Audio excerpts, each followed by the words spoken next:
बिस्मिल्लाहिर्रहमानिर्रहीम। कल हम लोगों ने 49 तक एमसीक्यूज कवर कर लिए थे अपने सेक्शन नंबर 12, 13 एंड 14 के। सेक्शन नंबर 12 था हमारे पास सैलरी का, जो रिसिट बेसिस पे टैक्स होती थी। 13 था परकिसिट्स का, और 14 था वहाँ पे एम्प्लॉयर शेयर स्कीम का। ओके, सेक्शन क्वेश्चन नंबर 50 के लिए लिखा हुआ है, where in a tax year an employ is issued with an employee is issued with shares under employee share scheme, including as a result of the exercise of an option or right to the acquired share. The amount chargeable to tax to the employee under the head salary for that year shall include the fair market value of the shares determined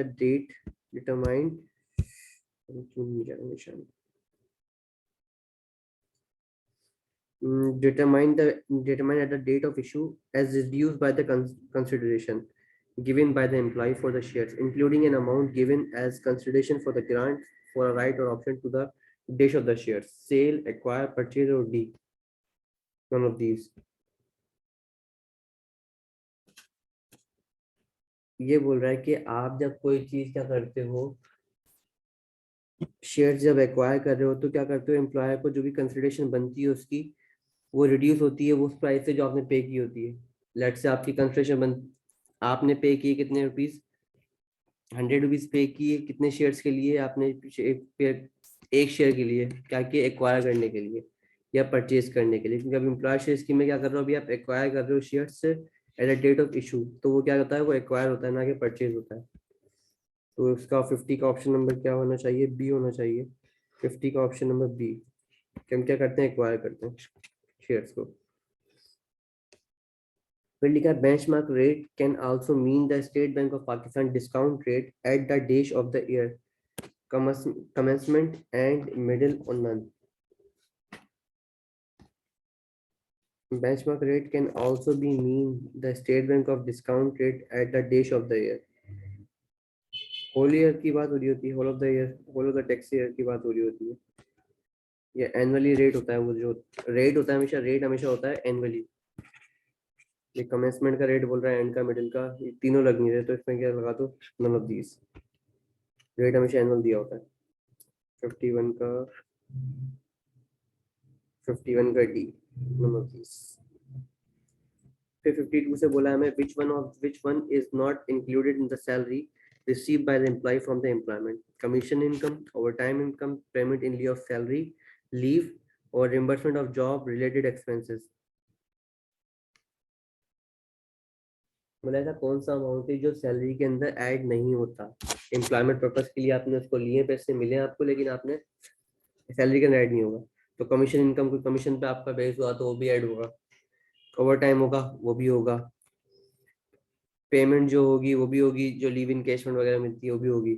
लेकिन जो अगर reimbursement मिल रही है job related expense, आप क्या करें, आपने office गए, ऑफिस वाले ने आपको बोला कि यार ऐसा काम करो, बाहर का कोई काम था ऑफिस का, उन्होंने बोला कि यार आते हुए ना एक क्या कहते हैं उसको, A4 के पेजेस ले आना, एक बॉक्स ले आना। लेट से बॉक्स मिल रहा है कोई 4,000 रुपए का, आपने क्या करें, अपने पास से पैसे खर्च कर दिए।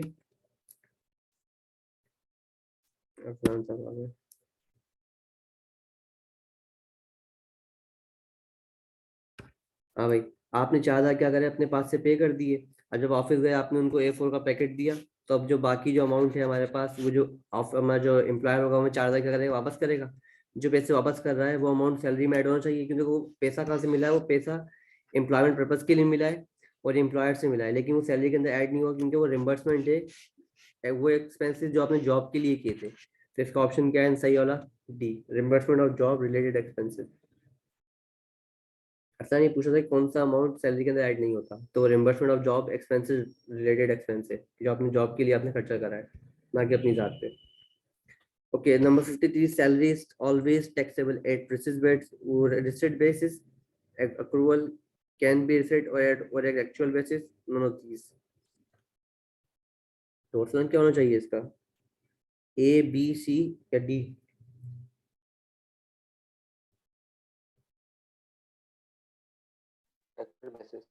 Receipt basis.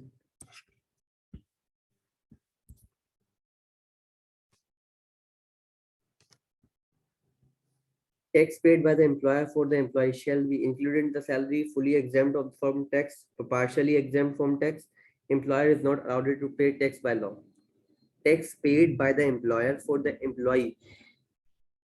अच्छा, अगर एम्प्लॉयर पे कर दे, एम्प्लॉय का टैक्स भी एम्प्लॉयर पे कर रहा है आपका, तो क्या होगा, इंक्लूड सैलरी में ये किया जाएगा, फुली एग्जाम्प्ट हो जाएगा वो टैक्स वाला, या पार्शियली एग्जाम्प्ट होगा, या क्या चीज, या employer is not allowed to pay tax by law, क्या होना चाहिए इसका?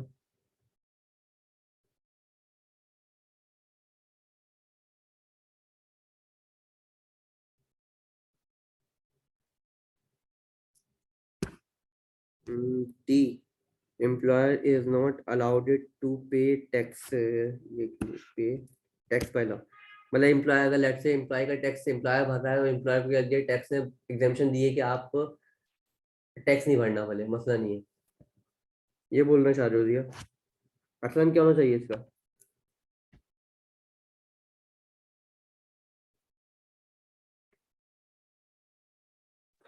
डी हो सकता है पक्का, क्योंकि वो जैसे कि हमने एम्प्लॉय शेयर स्कीम वगैरह ऐसे ही कुछ पढ़ा था उनके एम्प्लॉयर जो है अपने एम्प्लॉय के बिहाफ पे कर देता है समटाइम्स टैक्स, तो फिर एम्प्लॉय को देने की जरूरत नहीं पड़ती। नहीं, बोल क्या रहा था गौर से देखो आप, लिखा हुआ है tax paid by the employee, employee ने टैक्स पे कर दिया, for the employee shall be, employer ने क्या कर दिया, सैलरी वो टैक्स पे करने का बोल रहा है, तो क्या वो employer is not allowed to pay tax by law, क्या एम्प्लॉयर को अलाउ नहीं है टैक्स पे करना डी लॉ? पक्का है फिर, हम्म, डी पक्का है फिर। डी पक्का है फिर? तो भाई 2 वोट आ चुके हैं डी के ऊपर, तो डी को हम टिक कर लेते हैं कि ये गलत है। अब इसके अलावा बताओ।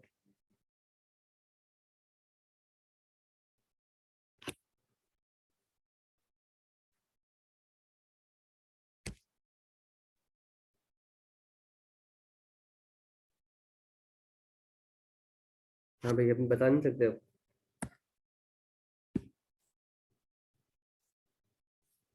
पता नहीं, मैंने लिखवाया नहीं लिखवाया, मैंने देखो एफ पॉइंट लिखा हुआ है यहाँ पे, tax on tax, means employer क्या कर रहा है, आपका टैक्स बनता था लेट से कोई 1,000 रुपए, एम्प्लॉयर बोल रहा है कि यार ये टैक्स भी कौन पे करेगा, मैं पे करूंगा। आप समझो, अगर आप एम्प्लॉयर आपका टैक्स वो 1,000 रुपये पे कर रहा है, तो एम्प्लॉयर की तरफ से बेनिफिट मिला आपको, तो बेनिफिट एट द एंड क्या करेगा, दोबारा से टैक्सेबल सैलरी का क्या बन जाएगा, पार्ट बन जाएगा, तो वो कहाँ पे ऐड हो जाएगा, सैलरी के हेड में ऐड हो जाएगा, तो ये इंक्लूड इन द सैलरी होता है। ये हमने पढ़ा नहीं है टॉपिक ये वाला, लेकिन सिर्फ मैंने नाम डिस्कस किया है, टैक्स ऑन टैक्स, कि जो एम्प्लॉयर अगर लेट से आपकी इनकम बन रही है फॉर एग्जाम्पल 5 लाख रुपए, तो हमने पढ़ा है कि यार 4 लाख तक पे जो इनकम होती है, 4 लाख तक की जो इनकम होती है, सॉरी, 4 लाख तक की इनकम जो होगी उस पर कितना टैक्स होगा, 0%। ठीक है, बाकी जो 1 लाख रुपए बन रहा है 4 लाख से लेके 8 लाख तक पे कितना टैक्स लगेगा, 1,000 रुपए। एम्प्लॉयर कह रहा है कि बेटा ये जो 1,000 रुपए भी है ना, ये भी तू पे मत करियो, ये मैं पे करूंगा, तू बेटा है मेरा। तो अब क्या हुआ, अब आपकी सैलरी कितनी बन रही थी, 5,000 रुपए, एम्प्लॉयर ने कहा कि बेटा ये टैक्स कौन पे करेगा, मैं पे करूंगा, तू मेरा बेटा बन रहा है, तो हम क्या करेंगे, ये टैक्स बॉन्ड, इसको कहते हैं tax bond by the employer, bye the employer, कौन पे कर रहा है, एम्प्लॉयर, एम्प्लॉयर पे कर रहा है, तो ये 1,000 का बेनिफिट जो है ना, ये 1,000 का बेनिफिट भी कहाँ ऐड हो जाएगा, 1,000 का बेनिफिट जाके ऐड हो जाएगा किसके अंदर, टैक्सेबल सैलरी के अंदर। तो टैक्सेबल सैलरी के लिहाज से अब ये अमाउंट कितना बन गया, अब ये अमाउंट बन गया 5,01,000 रुपए। अब दोबारा से क्या बनेगा, इस पे टैक्स बनेगा दोबारा, तो मीन्स पूरा का पूरा टैक्स कौन पे कर रहा होगा, हम इसको क्या करते हैं, ग्रॉस अप करने का तरीका होता है एक ना बाकायदा, लेकिन अभी ग्रॉस अप वाला चैप्टर हमारे पास नहीं है, तो अगर लेट से 1,000 पे भी टैक्स लगाया जाए तो कितना लगेगा, 1,000 रुपये लगेगा, तो मीन्स ये ग्रॉस अप होकर आपको कोई टैक्स एडिशनल पे नहीं करना पड़ा। एम्प्लॉयर कितना टैक्स पे करेगा, सिर्फ और सिर्फ 1,000 ही पे कर रहा है, मतलब हाँ, ये भी अच्छी कंडीशन बन गई। 4 लाख पे कितना टैक्स बना दोबारा से, अब 0%, और 1,01,000 पे कितना टैक्स बन रहा है, 1,000 पे, तो मीन्स एम्प्लॉयर कितना पे कर रहा है आपको, एम्प्लॉयर 1,000 ही पे कर रहा है, आपका बेनिफिट जो था वो टैक्स में ऐड होने के बावजूद भी कितना पे किया है आपने, वो आपने मतलब कुछ भी पे नहीं किया, एम्प्लॉयर ने 1,000 ही पे किया है, दोबारा से 1,000 पे कोई टैक्स नहीं बना। तो जो अमाउंट जो बेनिफिट जो बन रहा है कहाँ ऐड हो जाएगा, ये बेनिफिट भी कहाँ ऐड कर दिया मैंने, इनकम फ्रॉम सैलरी के अंदर। तो ये ए पॉइंट क्या है इसके, सही ऑप्शन है। ठीक है भाई। फिर लिखा है payment receipt under the golden handshake scheme can be taxable at the fixed rate defined by the law, shall be taxable at the slave rate of non-salaried individual, average tax rate of the last 3 years, या can be taxable at the tax rate of the last year. तो हम सबको पता है golden handshake payment का होता है कि नॉर्मली एवरेज पे होगा, एवरेज पे नहीं होगा तो नॉर्मल तरीके से आप क्या करोगे, उसको इनकम फ्रॉम सैलरी में ऐड कर दोगे, तो लास्ट 3 ईयर टैक्स वाला अमाउंट चाहिए। फिर हमारे पास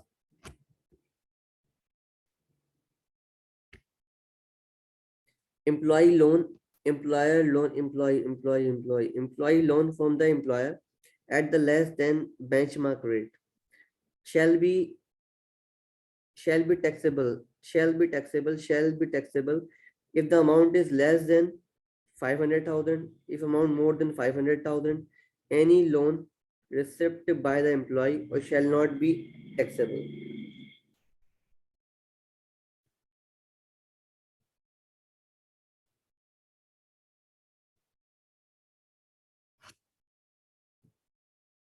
क्या बोलना चाहोगे अभी, क्या होगा इसका 56 का?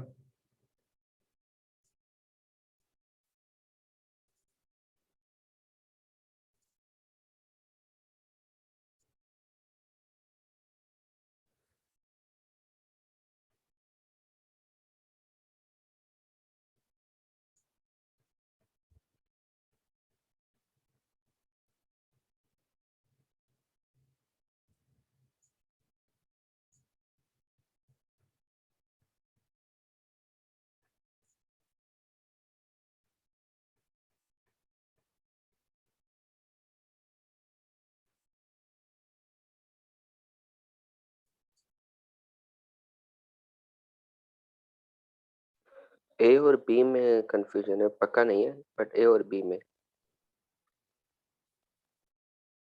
अच्छा, ए और बी में कंफ्यूजन है, तो यार ये कंफ्यूजन मैं सही कर देता हूँ। पहले जो है ना इसका रेट जो था, पहले जो क्या हो गया पहले जो रेट दिया हुआ था, यहाँ पे 1 लाख रुपए लिखा हुआ था ना, 1 मिलियन वाला अमाउंट, ये 1 मिलियन को काट के अब कर दो इस अमाउंट को 5 लाख रुपए, ठीक है।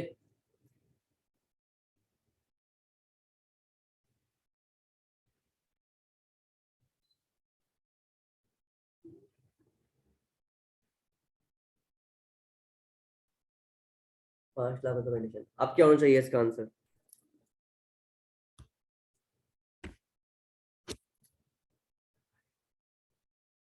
हाँ भाई, क्या होना चाहिए? 1 होना चाहिए, ए होना चाहिए, बी होना चाहिए? डज नॉट एक्सीड में। ये जो पहले यहाँ लाइन पढ़ लो, पहले पॉइंट वाला लाइन पढ़ लो, उसके बाद फिर वहां जाते हैं।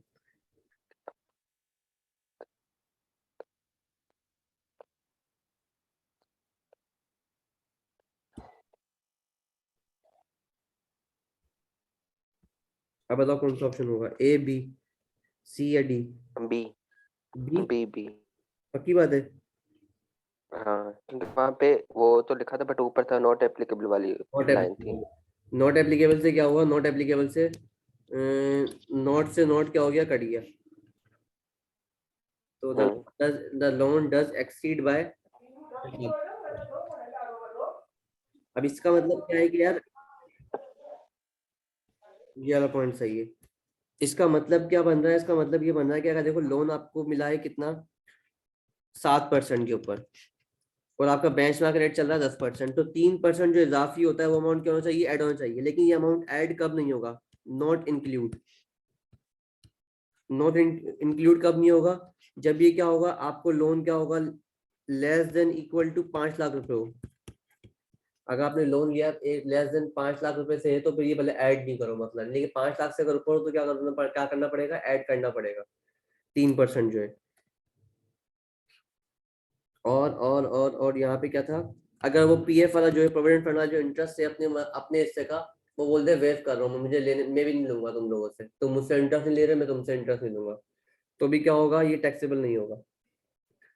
तो आगे बढ़ते हैं। Value of right share is taxable at the actual value of shares higher or actual or the right amount, not taxable.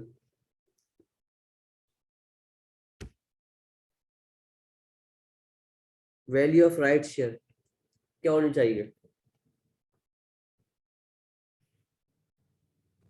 Actual value of tax होगा ना। एक्चुअल वैल्यू ऑफ टैक्स होगा। एक्चुअल वैल्यू ऑफ टैक्स वाले का actual value of tax है, मैं taxable at the actual value of shares ये बोलना चाह रहा हूँ। ये वैल्यू ऑफ शेयर्स राइट हाँ यही बोल रहा हूँ मैं। ये बोल रहा हूँ। और जिया साहब आप क्या बोल रहे हो?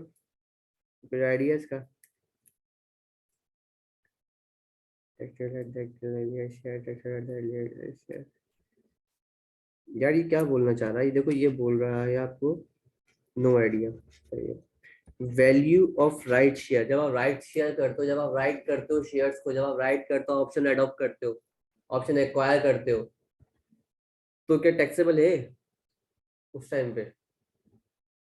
उस टाइम पे नहीं है, डिस्पोज ऑफ के टाइम पे होगा, उस टाइम पे नहीं होगा, फिर नॉट टैक्सेबल नहीं है। शेयर्स के टाइम पे क्या होगा? राइट शेयर, जब शेयर राइट कर रहे हो आप,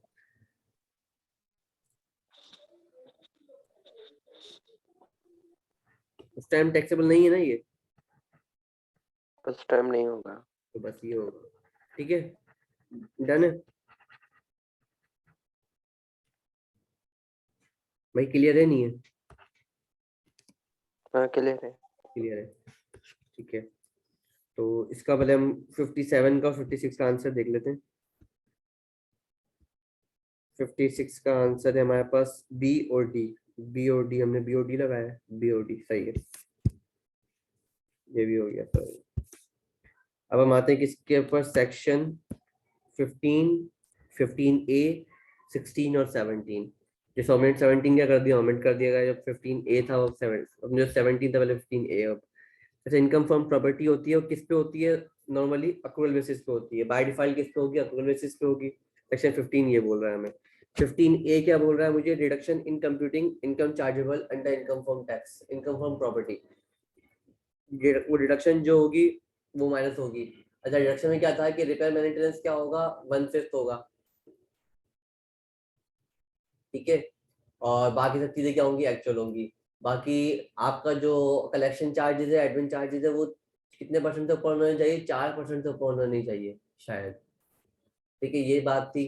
फिर बोनाफाइड वगैरह थी कि अगर रेंट रेंट अगर वापस मिल जाए तो क्या कर दोगे? ऐड कर दोगे, ये इसके अंदर ये चीज, दो दो कंडीशन थी कि अगर आप क्या करते हो, अगर आप इसको कोई भी इंडिविजुअल या एओपी अगर डिडक्शन माइनस नहीं करता, वो ग्रॉस पे रेंट चार्ज करता है, तो उसके लिए रेट्स क्या होंगे? अलग होंगे।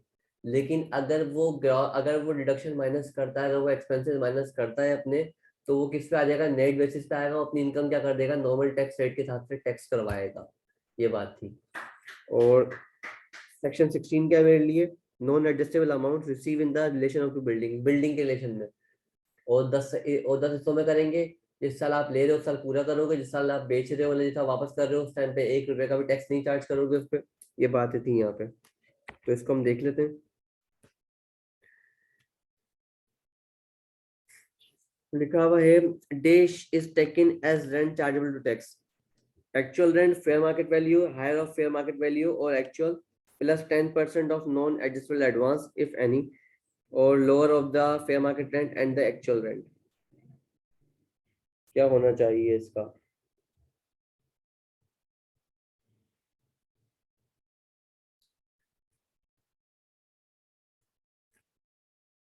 ये रेंट की बात कर रहे हैं, रेंट कितना होना चाहिए? फेयर मार्केट वैल्यू के हिसाब से हम रेंट लेते हैं।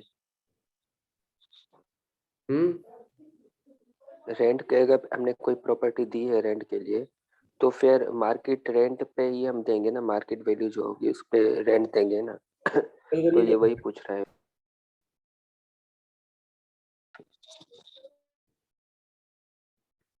अच्छा, अगर आप पेपर में होते क्या टिक लगाते?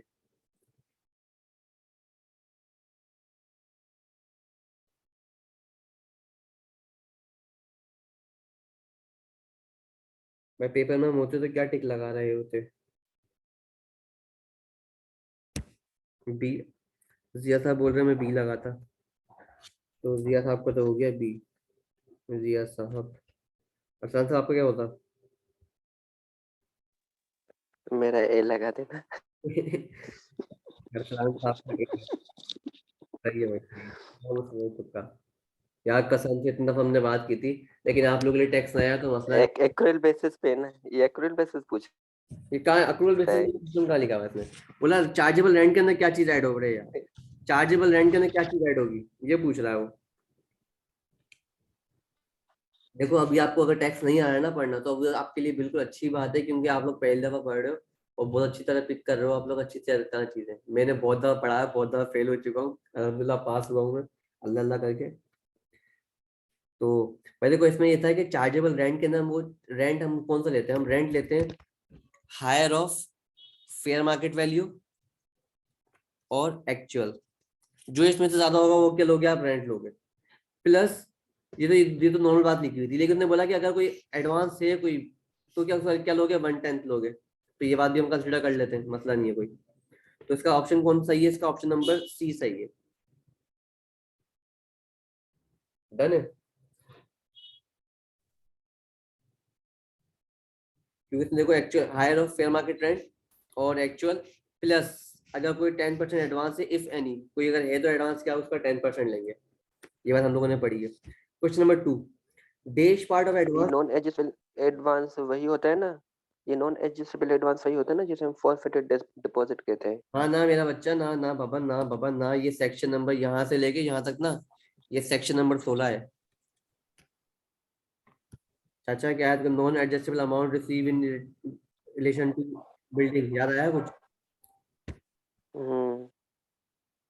पक्की बात है ना, ये फोरफिटेड वाला है अमाउंट है।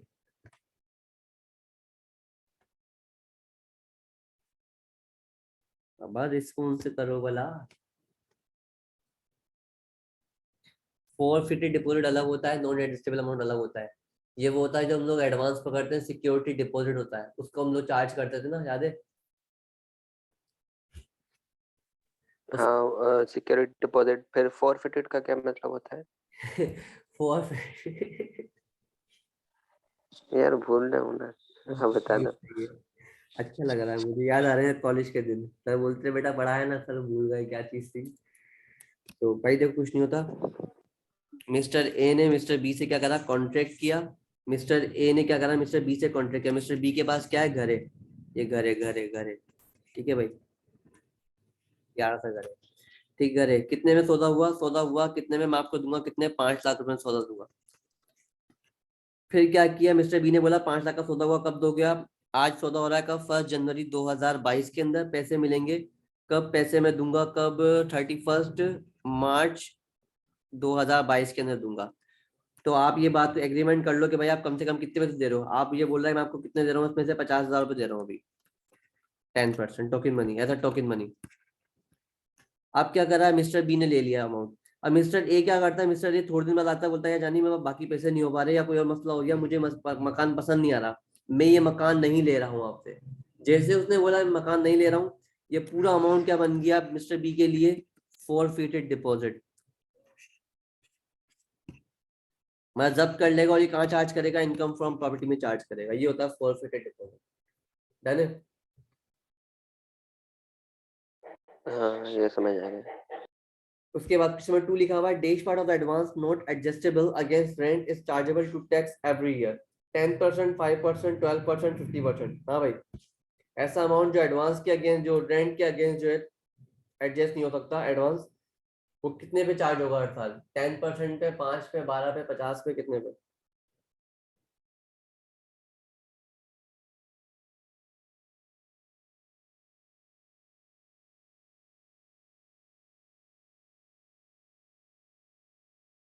हाँ भाई,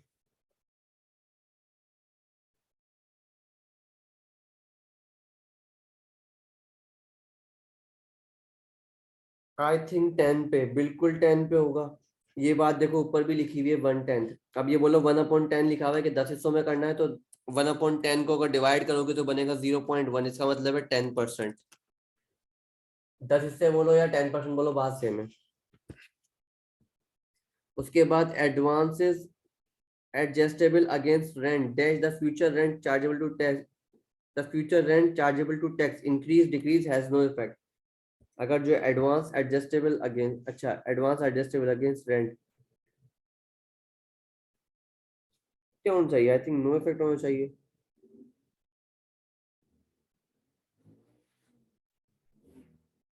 भाई एडवांस का टैक्स है, अगर लेट से आप एडवांस पे तो कोई इफेक्ट नहीं होगा ना, क्योंकि वो एक बार दे चुका है। नहीं नहीं है भाई, यहाँ सिर्फ देखो उस से पढ़ो बाबा, चाचा ऊपर से पढ़ो। एडवांस एडजस्टेबल बोल रहा है ये। मैंने आपको क्या करा, मैंने आपको, मैं बाहर रहता हूँ तो मैंने आपको क्या करा, आपको 10,000 के हिसाब से मैंने आपको 2 साल का रेंट पे कर दिया एडवांस में, 24 महीने का। तो कितने पे कर दिए मैंने आपको? 24,000,000, दोनों 40,000 रुपए। मैंने कहा हर महीने आप खुद ही एडजस्ट करते रहना। क्या इस ये पे करने से क्या आपके जो फ्यूचर के जो रेंट चार्जेबल है वो क्या उस पर एडवांस फर्क पड़ रहा है? नहीं। आप अगर इस साल एक्चुअल रेंट आप क्या निकाल रहे हो, आप इस साल अगर रेंट चार्जेबल निकाल रहे हो तो आप और सिर्फ कितने लोगे, सिर्फ आप 1,200 वो 1,20,000 ही चार्ज करोगे ना खाली। आपको भले एडवांस मिल गया, लेकिन ये रेंट कौन सा है? ये रेंट एडजस्ट, ये एडवांस कौन सा मिला हुआ आपको? एडजस्टेबल मिला हुआ है। क्या उसको एडजस्ट करना है फ्यूचर रेंट से। उसका नाम देखो, उसका नाम क्या लिखा हुआ है? Non adjustable advance. वो अलग एडवांस है, ये अलग एडवांस है कि हम यार एडवांस में फीस जमा करवा देते हैं।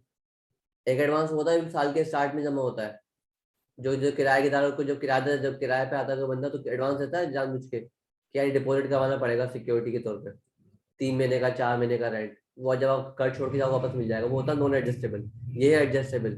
मैंने 6 महीने किराया इजाफी दिया हुआ है उनको, यार ये हर महीने काटते रहना, अभी बार बार तुम मेरा गेट नहीं बजाना है। तो उस पर कोई फर्क नहीं पड़ता रेंट के ऊपर, जितने का होगा वो नॉर्मल उसी का चार्ज करेगा, क्योंकि अक्रूवल बेसिस पे चार्ज कर रहे होते हैं हम लोग। तो हैज नो इफेक्ट। समझ में नहीं आया तो दोबारा पूछ सकते हो। क्लियर है? यस, आपको क्लियर है? अच्छा भाई। उसके बाद the amount received by the employee to vacate the position, less amount for the taking the position is charged to the tax under dash intel equal proportion in the succeeding tax year. Income from other sources, property, business income, and all of these.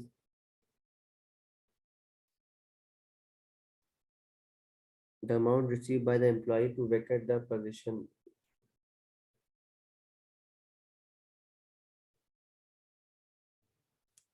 बोला कि ये point हमने पढ़ा था कहाँ पे, income from other sources के अंदर, कि अगर प्रॉपर्टी वैकेट करवाने के लिए अगर तो आपको इनकम दी जा रही है अगर, तो वो अमाउंट कहाँ टैक्स होगा? वो अमाउंट 10 इक्वल प्रोपोर्शन में टैक्स होगा इनकम फ्रॉम अदर सोर्सेज के अंदर।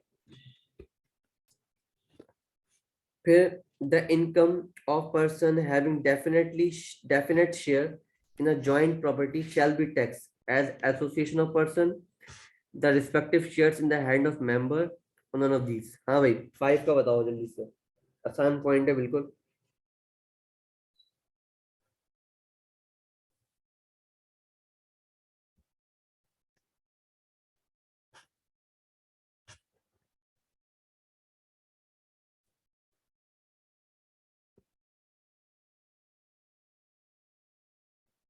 भाई बताओ जल्दी जल्दी।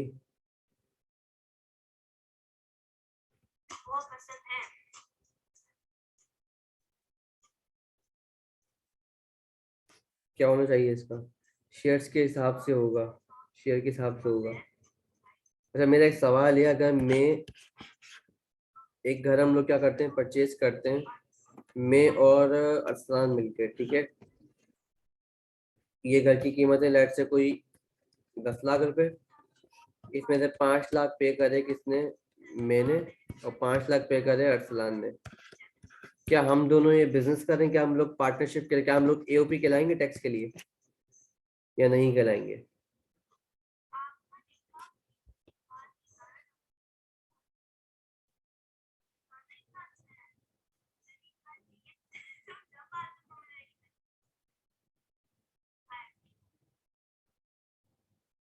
शेयर्स के हिसाब से भी होगा ना, बिल्कुल भी होगा इसका। तो इसका आंसर ये है कि ये जो अगर प्रॉपर्टी खरीद रहा है तो प्रॉपर्टी खरीदना कोई बिजनेस नहीं है, ये एओपी नहीं कहलाएगा। या अगर ऐसा होता फिर ये मतलब एओपी कब होता? अगर मैं और सलाम पहले से बिजनेस कर रहे होते फिर हम लोग क्या करते हैं, उसके बीच में क्या करते हैं, प्रॉपर्टी परचेज कर लेते हैं, तो ये कहाँ पे टैक्सेबल था, फिर ये एओपी के अंदर टैक्सेबल था। लेकिन हम बोलते मैं और असलान मिलके कोई घर का परचेज करते हैं तो एओपी नहीं बनेगी, पार्टनरशिप नहीं बनेगा। तो जो शेयर होगा, डेफिनेटली शेयर जो होगा प्रॉपर्टी का, कहाँ पे टैक्स होगा, respective share in the hands of member. Mean अगर रेंट आ रहा है कितने का, 20,000 का, दोनों के हाथ में जाएंगे, 10,000 रुपये इसके हाथ में जाएंगे, 10,000 इसके हाथ में जाएंगे, और ये फिर क्या करेगा, टैक्स दे रहा होगा। Where any rent where any rent include charges, rent, utilities, then they should be charged to tax under the income from property. All of the rent less amount of utilities, rent less expenditure for the utilities of B and C.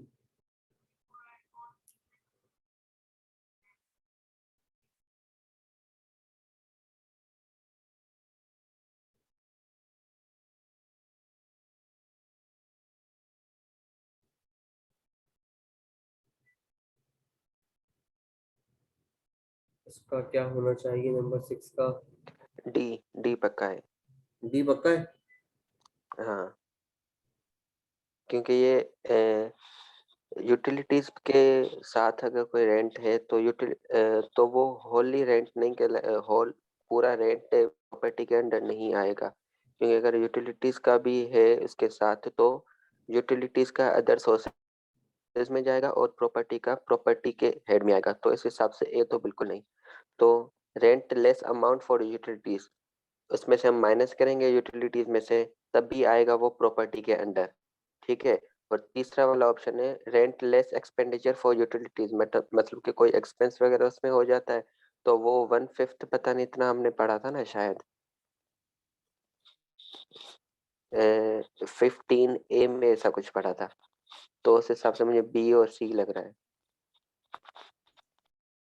Chargeable rent किसके लिए होगा? Repair and maintenance के लिए बात हुई थी 150।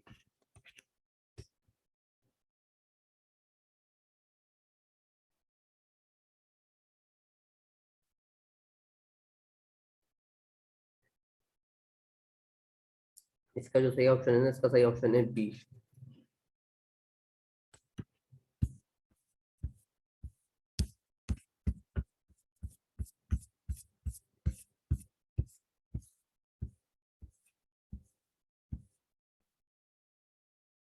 Six का option क्या है? बी।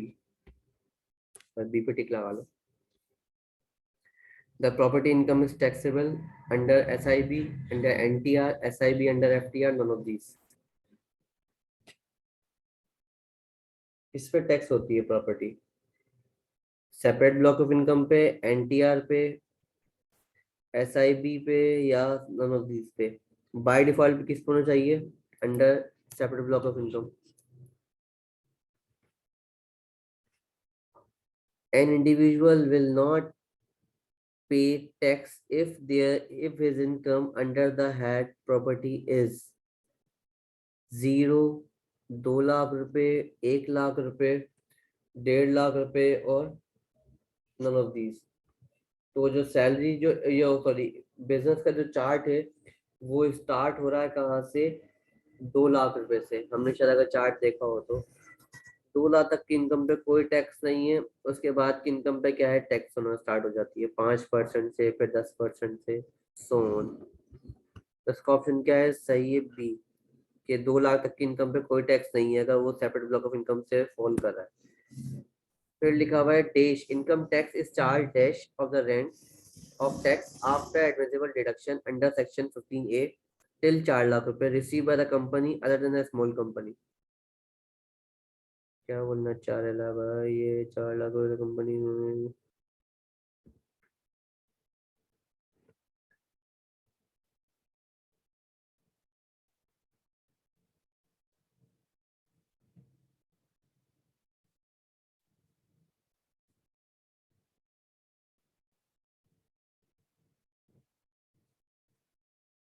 भाई क्या होना बोलना चाह रहा है ये?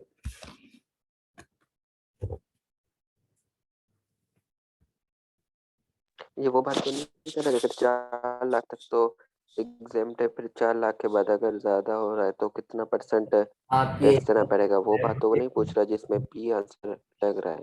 बिल्कुल सही बोल रहे हो आप। 4 लाख तक की आपकी इनकम एग्जाम्प्ट है, लेकिन इनकम किसकी एग्जाम्प्ट है? इनकम एग्जाम्प्ट है, इनकम एग्जाम्प्ट है किसकी? इंडिविजुअल की, इंडिविजुअल की और एओपी वाले की, ना कि एक कंपनी की। कंपनी लिखा हुआ है भाई यहाँ पे। तो कंपनी क्या करती है? कंपनी टैक्स पे करती है 31% पे, ठीक है, 31% पे टैक्स पे करती है कंपनी। और स्मॉल कंपनी जो होती है, आई थिंक वो 25% या 26% का रेट होगा उसका। स्मॉल कंपनी का रेट मुझे याद नहीं आ रहा क्या रेट है, नीचे आ जाएगा तो याद आ जाएगा। तो 31% पे बोला, other than small company, small company की बात नहीं कर रहा वो। तो कंपनी जो होती है उसको तो माइनस करना वैसे अलाउ होता है, जो एडमिसिबल एक्सपेंसेस है 15A के तहत। तो भले 4 लाख तक का भी एक्सपेंस हो तो क्या देगा? टैक्स देना पड़ेगा, तो 31%। तो डी ऑप्शन क्या है इसके लिए? सही ऑप्शन है 31। Deduction for the dash is allowed to the company while in computing income under the head property. 1/5 of repair allowances? No. अच्छा, 1/5 of repair allowances, insurance premium for the whole property damage, property taxes for the property, या all of these?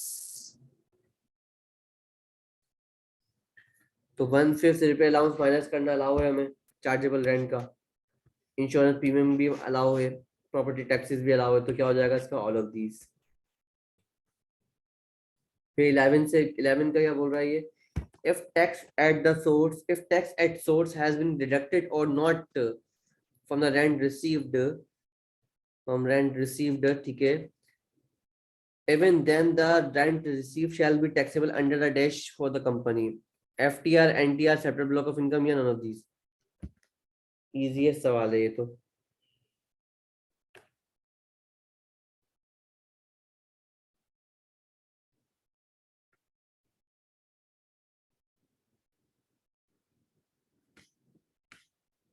अभी क्या होना चाहिए इसका?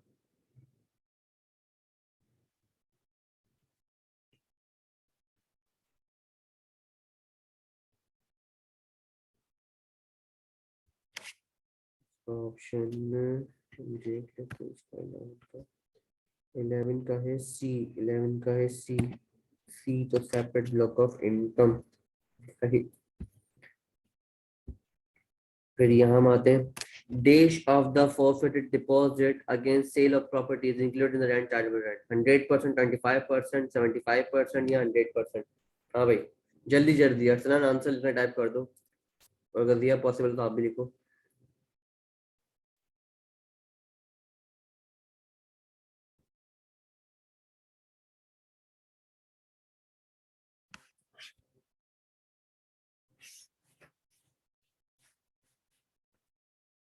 100% जाएगा।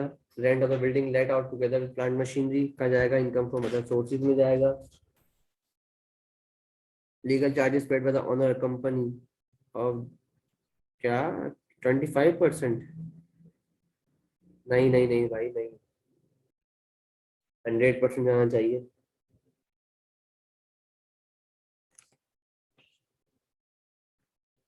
12 का D, 100% जाएगा ना। 25% एग्जामेशन वहां थी कैपिटल गेन्स वाले सेक्शन में, कि अगर आपने होल्ड किया हुआ है 1 साल से ऊपर, तो 25% क्या होगा? एग्जाम्प्ट होगा। 25 वहां लिखा हुआ है, यहाँ नहीं लिखा हुआ। अच्छा, आप बिल्डिंग दे रहे हो किसके साथ में? प्लांट मशीनरी के साथ में, तो क्या होगा? Income from property other sources में जाएगा। Legal charges paid by the owner company of the property are allowed at deduction income from under FTR NTR not allowed at all of these.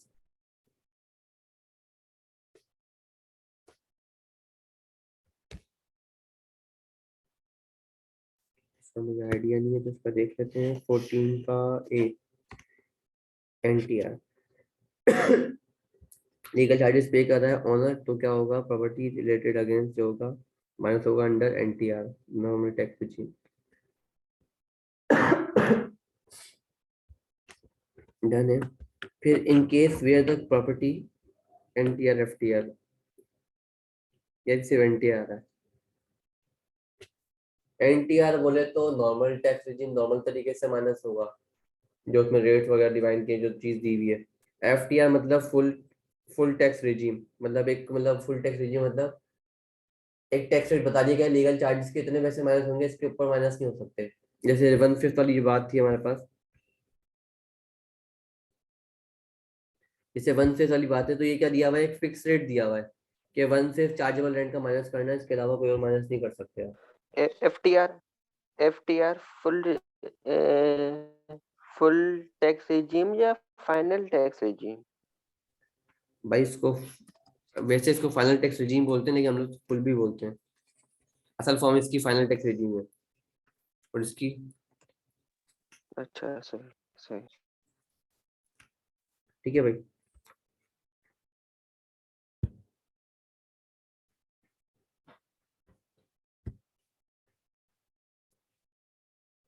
Afterwards क्या लिखा हुआ है, in case where the property is hired by the employee and the rent is payable by the employer, then the days shall be included in the salary income of the employee, actual fair market value of the rent, or the none of these.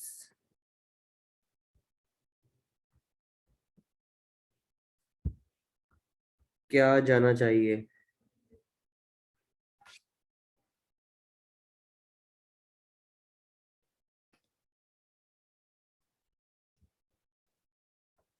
हाँ भाई।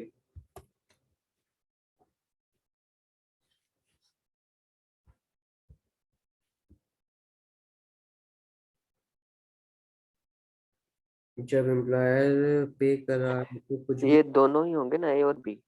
हम्म। Fair market value जो होगी वही तो actual value होगी। Same होती है value?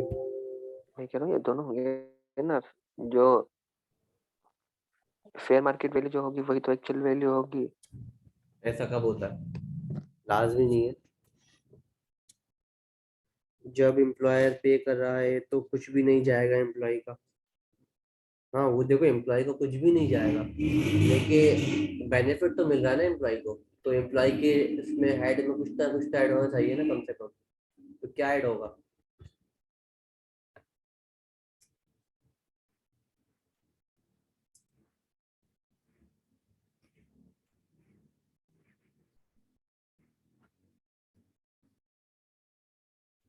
छती छती, ABC कौन सा ऑप्शन सही है?